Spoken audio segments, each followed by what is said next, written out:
Hey guys, what's up? How audible I am? I can't see the movement right now. I hope this is recording. So what's happening with each? Let me just check this thing. Okay, now I can see.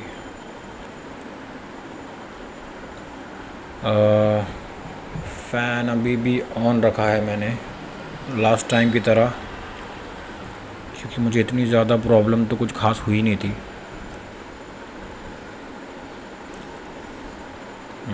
एक second.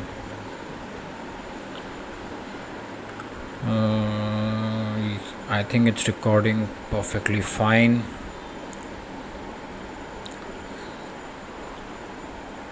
मैं पूरा का पूरा पसीने में भीगा पड़ा हूँ, क्योंकि मैं जिम से आया हूँ अभी अभी, और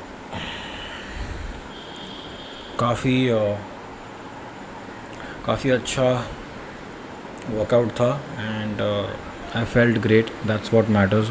अच्छे वर्कआउट होने का मतलब यही है, I felt great.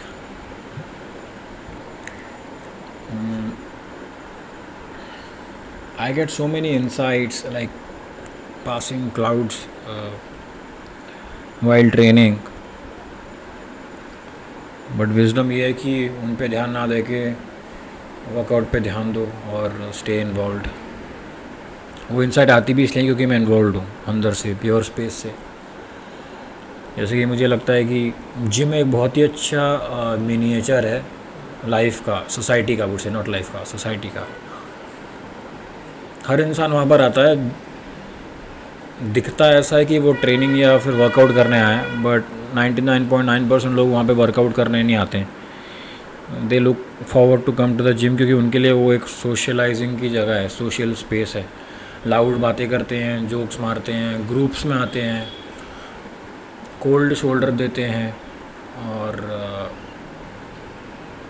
Let me check record ठीक से हो रहा है कि नहीं।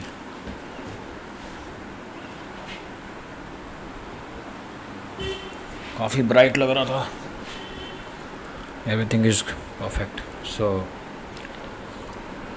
मेरे मन में ये बड़ी अच्छी बात है कि जब मैं सिर्फ़ और सिर्फ वर्कआउट करने के लिए जाता हूँ, if my intention is to just go and train, and maximum people show up with the intention to do everything else but to train, so I think it is natural that there will be friction from their end, and I have deep understanding and empathy towards them, but I feel for them. They suffer in my presence because I have come to do what that space is meant for, to train. Other people are not there for that, so naturally मैं लोगों को खटकूँगा, और लोगों को attention चाहिए होती है। They want to be noticed, so they do all sort of नाटक अराउंड यू। मैं जिम का नाम इसलिए लेता हूँ क्योंकि जिम एक्चुअली में सोसाइटी है। तो इस मैं अभी जो भी कह रहा हूँ उसको आप किसी भी चीज़ से कनेक्ट कर दो, पार्टी से कर दो, किसी की शादी की गेट टुगेदर से कर दो, किसी ऐसी जगह से कर दो जहाँ पर आपका जाना होता है, आमतौर पे आपको जाना पड़ता है। आपका ऑफिस हो सकता है, मैंने कभी ऑफिस में काम नहीं किया है, बट जितना मैं जानता हूँ देखकर तो ये लगता है कि ऑफिस भी ऐसा ही होगा। ऑफिस हो सकता है, शूटिंग का सेट हो सकता है, बट अच्छी बात ये होती है कि एक्टर्स को, अगर एक्टर डिसेंट लेवल पर है तो उसको अपना एक कमरा टाइप मिल जाता है जहाँ पर वो बैठता है। और आमतौर पे एक्टर, मतलब अगर एक्टर मंझा हुआ और एक्सपीरियंस ना हो, नए एक्टर काफ़ी सहमे से होते हैं। तो मेरे एक्सपीरियंस में जब मैं नया नया था, जो वैनिटी शेयर भी कराते थे बाकी दूसरे एक्टर के साथ में, तो दोनों के दोनों घबराए से होते थे। तो दोनों के दोनों एक दूसरे को बस रहने देते थे कि तू अपनी स्पेस में रह, मैं अपनी स्पेस में रहूँगा। और काफ़ी काइंड भी होते थे एक दूसरे के लिए। इनफैक्ट ये बहुत ही, अभी मैं बात करते करते रिकॉल कर रहा हूँ तो ये बहुत ही प्लेजेंट सी बात है। इनसिक्योरिटी नहीं होती उतनी उनकी, शायद सेट पे आती होगी क्योंकि वहाँ पर दिखाना है अपना क्राफ्ट दिखाना है, वहाँ पे इनसिक्योरिटी आती होगी, बट वैनिटी में तो नहीं आती। कई लोग तो हर जगह इरिटेटिंग होते ही हैं, वो तो एक्सेप्शनल टाइप लोग तो हर जगह एग्जिस्ट करते हैं, वहाँ एक्टिंग की दुनिया में भी करते हैं। और बहुत ही घटिया लगा मुझे बोलते हुए एक्टिंग की दुनिया में। क्योंकि मैं अपने क्राफ्ट को लिटरली एक नोबल प्रोफेशन मानता हूँ। ये लाइफ है, इट्स लाइफ।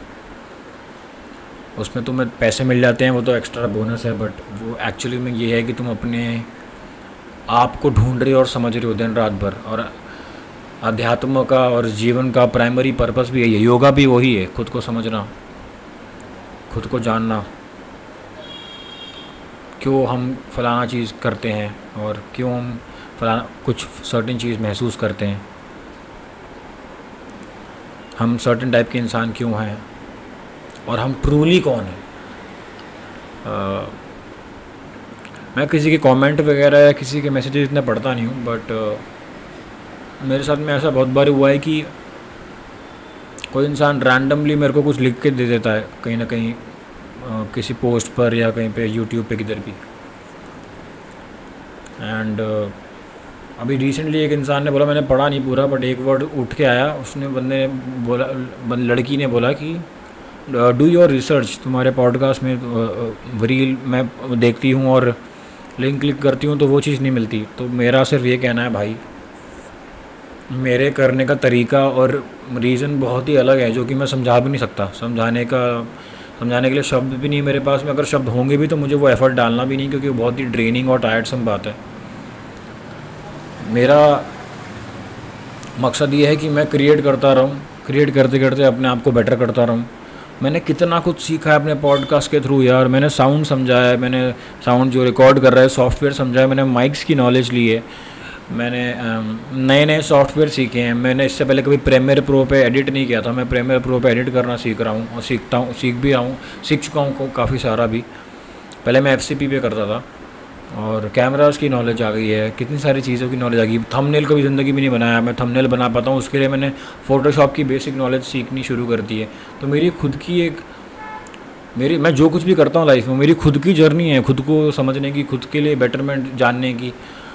मेरी अप्रोच ही ऐसी नहीं है, बुरा मत मानना कि मैं ऐसा नहीं हूँ कि मैं जनता के लिए कुछ सोच के कुछ कर रहा हूँ, मैं उस टाइप का इंसान ही नहीं हूँ। लोग काइंड है कि वो एक दो लोग भी अगर देखते हैं मेरे लिए काफ़ी है, वो बहुत, मैं काफ़ी, मुझे कुछ एक्सपेक्टेशन और किसी बात का कोई वो नहीं है मन पे कि मैं बहुत ज़्यादा ग्रेटफुल हूँ वो जो दो तीन लोग भी देखते हैं। इनफैक्ट मुझे चीज़ों को करने का मज़ा इसलिए आता है क्योंकि मैं खुद बन के चीज़ें कर सकता हूँ, और इन चीज़ों से मैं बहुत जूझा भी हूँ अपने करियर में। जब मुझे ज़बरदस्ती कुछ चीज़ कराने की कोशिश करी थी और मैं उस सांचे में ढल नहीं पाया और चीज़ें समझता नहीं था, मैं बना नहीं हूँ उस तरह। सो मुझे ये भी लगता है फंडामेंटली आर्टिस्ट होने का मतलब और आर्ट का मीनिंग ही यही है कि you do it for the doing, you never do it how it should come out, how people will take it, how it will appear. अगर ऐसा तो रूमी कभी भी पोइट्री पोएम लिखता ही नहीं।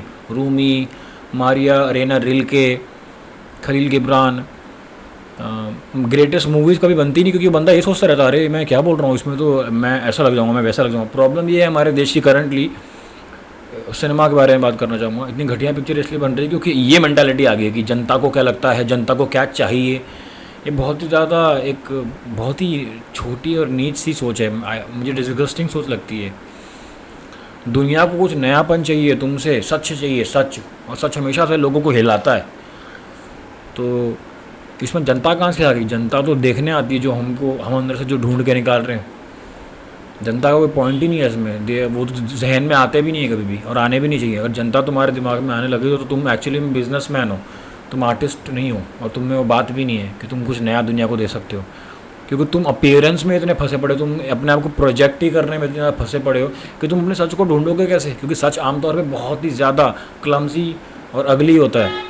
अगर तुम्हें अपनी अपीयरेंस कितनी बड़ी है तो तुम भाई कुछ और करो, तुम आर्टिस्ट या फिर तुम ज़िंदगी से कोसों दूर हो। तुम्हें उस टॉपिक के बारे में सोचना भी नहीं चाहिए। जनता क्या सोचेगी? जनता, अरे भाई अगर जनता सोचती तो फिर पूरी की पूरी दुनिया में कोई भी नई इन्वेंशन ही नहीं होती, कोई नई क्रिएशन ही नहीं होती, कोई नया रेवोल्यूशन ही नहीं आता। अगर जनता की सोच के दुनिया चलती होती तो फिर एक ही जगह पर लोग गोल गोल घूम रहे होते हैं, क्योंकि जनता को वो ये चलकर रोज़ सुबह रूटीन में लोग फंसे होते हैं। संडे मंडे ट्यूसडे उनको ये अच्छा लगता है, शाम को दे दो चलो भाई सो जाओ। बात ब्रेकिंग चीज़ें हैं जो समाज को एक गहरी चीज़ों का एक उद्देश्य दें या कुछ नया कुछ गहरी चीज़ महसूस कराएं, उसका मीनिंग वही आर्ट है। और और आर्ट का कोई फेस नहीं है और कोई पर्टिकुलर जॉब नहीं है कि वही फलाना इंसान आर्टिस्ट है। एक बंदा कॉर्पोरेट जॉब में रह के एक आर्टिस्ट का दिल रख के काम कर सकता है, मतलब being true to your self, a sense of self expression. I think मैं पैराफ्रेज करूँगा, बहुत ही ब्यूटीफुली खलील गिबरान ने कहा है कि work is love made visible. Hindi में अगर इसको ट्रांसलेट करने की कोशिश करें तो उसका मतलब शायद ये होगा, काम प्यार का फिज़िकल रूप है। मतलब जो हम काम करते हैं, वो जो हमारे मन में जो गहरा प्यार होता है, हम उसको एक्सप्रेस करने का, उसको जताने का और उसको एक फ़िज़िकल अपीयरेंस देने का एक मौका ढूंढ पाते हैं, एक अपॉर्चुनिटी है वो। हमारे काम के थ्रू हम अपने दिल का प्यार इस दुनिया में मैनिफेस्ट कर पाते हैं। ये बहुत ही गहरी बात है। और काम कुछ भी हो सकता है, ऐसा नहीं कि मैं काम ऑफिस पहुंच के ही करता हूँ, ऐसा कुछ नहीं है। काम मतलब एनी सॉर्ट ऑफ काम दैट वी डू। मैं कुक नहीं हूँ, बट मैं अपने लिए मील बना रहा हूँ, मेरे लिए वो काम है। मैं अभी बैठ के पॉडकास्ट बना रहा हूँ, मैं पॉडकास्टर नहीं हूँ, बट मेरे लिए काम है, मैं इसमें इन्वॉल्व हूँ, मैं सरेंडर्ड हूँ। I am a student of life right now. काम means any sort of action. अगर हिंदी में बोलेंगे, भाषा में समझाने की कोशिश करेंगे, काम मीन्स कर्म। सो हमारा जो कर्म है वो एक्चुअली में, अगर मतलब आई वुड लाइक टू से कॉन्शियस, जो हम दिल से करते हैं किसी चीज़ को इन्वॉल्व होके, वो हमारे दिल का गहरा रूहानी प्यार है। उसको एक फ़िज़िकल मैनिफेस्टेशन मिलती है, उसको हम काम बोलते हैं, वर्क। और मेरा प्राइमरी गोल, मेरा खुद का प्राइमरी कमिटमेंट ये है, सबसे बड़ा कमिटमेंट ये है, कंसिस्टेंट रहना। एक बंदे ने कमेंट मारा था कि bro don't do hard work, do smart work. उसकी जब मैं चैनल पे गया यूट्यूब पे, बंदे के 3 सब्सक्राइबर थे और उसने बंदे ने 4 वीडियो डाली थी, जिसमें से लास्ट वीडियो उसकी 9 महीने पहले थी, और वो चारों के चारों वीडियोस 9 महीने में ही आई हैं। 4 बार डाल के वो बैठा हुआ है तब से, और लोगों की यूट्यूब पे आके कमेंट मारता है वो। ऐसे पूरी दुनिया के मैक्सिमम लोग ऐसे ही हैं, बैठ के लोगों पे कमेंट मारते हैं। कंसिस्टेंसी नाम की चीज़ नहीं है, खुद से खुद का कमिटमेंट ही नहीं है, बैठ के डिमांड कर रहे हैं यहाँ पर। हम कौन होते हैं यार किसी को जज करने वाले? हमारा सिर्फ एक ही, हमारे हाथ में सिर्फ एक ही चीज़ है, वो भी हमारे हाथ में नहीं है actually. If you are allowed to, then we can create an act right now. वो कहाँ जाएगा फ्यूचर में, वो हमारे हाथ में नहीं है। मतलब उसका जो आउटकम है वो हमारे हाथ में नहीं है। मैक्सिमम दुनिया ऐसी है, बैठ के देख रहे हैं, लोगों को जज कर रहे हैं, और it's so easy to do that. And ये बहुत दुख की बात भी है। वो बंदा खुद उसने 9 महीने पहले अपने ऊपर गिव अप किया हुआ है, और यहाँ पर बैठ के वो दूसरे बंदे को hard work and smart work और ग्रेट कंटेंट के बारे में बता रहा है। मेरा खुद से कमिटमेंट सबसे बड़ा ये कंसिस्टेंट रहना, क्योंकि मेरा ये मानना है कि दुनिया में बोलने वाले और ग्रेट जीनियस आइडियाज़ वाले बहुत सारे लोग हैं, बट रियल जीनियस वही है जो एक आइडिया पे कंसिस्टेंटली अमल करता है और चलता रहता है, सिंपल एक्शंस रोज़ लेता है। That's called showing up for your self. वो बंदा जीनियस है। So basically genius is a common man who never gave up. A genius is a common man who remain consistent. Consistency में पूरी दुनिया lack करती है। कोई बंदा फलाना इंसान बैठ के बोलता है, अरे कुछ भी बोलता है यार, आई थिंक मुझे उस बंदे से तकलीफ नहीं जिसने कमेंट मारा, मुझे ज़ीरो फ़र्क पड़ता है। बट ये उस बंदे ने मुझे बहुत ही अमेजिंग सा एक मस्त मतलब ये बात कहने के लिए इंस्पायर किया कि it is so insanely funny. और बाय द वे वो जो लड़की मेरे को बोल रही थी, उसने इंस्टाग्राम पे लिखा था, वो 6 से 7 बार मुझ पर रीच आउट कर चुकी है पिछले 4-5 साल से। और मुझे पता है ऐसे लोग कैसे होते हैं। तो ना तो मैं किसी के कॉम्प्लीमेंट से फ्लैटर महसूस करता हूँ, फ्लैटर होता हूँ कि अरे wow you made my day. तो दैट इज़ वाई मैं किसी के क्रिटिसाइज़ करने से मुझे कोई फ़र्क नहीं पड़ता। सो किसी का क्रिटिसाइज़ करना मुझे बॉक डाउन नहीं करता, ना ही मुझे डिस्करेज करता है। सिमिलरली किसी का प्रेज़ और अप्रिसिएशन मुझे फ्लैटर नहीं करता है। I am grateful for everything whatever they have to say, that's their personal opinion and lookout. ये मेरा पर्सनल कमिटमेंट है with myself, and this is my dharma and my duty, and I am doing it and I will keep doing it. Why? Because I love doing it. I do it for the sake of doing.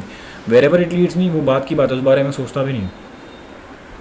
आधे लोगों को ये बात समझ में नहीं आएगी, but चलेगा, मुझे समझाने के लिए मैं बात नहीं कह रहा हूँ। मेरे पॉडकास्ट का प्राइमरी पर्पज़ ये है कि मैं अपने मन की बातें जैसे मन में आती है वैसे ही कह सकूँ। और आई थिंक लाइट बहुत बैड हो चुकी है, पता नहीं कैसे आ रही होगी, but any way I have to step out. It's Bunny's birthday today. Actually birthday उसका 4 दिन पहले था, आज उसके बर्थडे की पार्टी है। I just have to go and see him. He is a 8-year-old kid, he'll be turning 9 now. So bye guys, take care, see you, good night, good evening, bye.